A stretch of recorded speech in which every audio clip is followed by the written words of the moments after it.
नाशिकच्या येवला तालुक्यात कोळगाव जिल्हा परिषद शाळेला शिक्षकांमधवाई पालकांनी टाळं ठोकलं। शिक्षक उपलब्ध होत नाहीत तोपर्यंत विद्यार्थी शाळेत पाठवणार नाही, पालकांचा इशारा। बीडच्या अंबाजोगाईत मृत घोषित केलेल्या बालकावर उपचार, अंत्यसंस्काराची तयारी सुरू असताना बाळ रडू लागलं।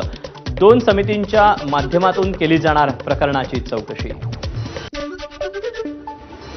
बेळगाव शहरात एकाच कुटुंबातील तिघांची आत्महत्या, कुराडेकर कुटुंबातील तिघांनी विष पिऊन आपलं जीवन संपवलं। गृहमंत्री अमित शहांनी सांगितला राजकीय निवृत्तीनंतरचा प्लॅन, निवृत्तीनंतर आयुष्यभर नैसर्गिक शेती करणार। अहमदाबादमधील एका कार्यक्रमात शहांची प्रतिक्रिया। लॉर्ड्स कसोटीत इंग्लंडच्या संघात जोफ्रा आर्चरचं पुनरागमन। 10 जुलैपासून होणाऱ्या भारत विरुद्ध इंग्लंड तिसऱ्या कसोटीच्या 11 खेळाडूंमध्ये आर्चरचा समावेश।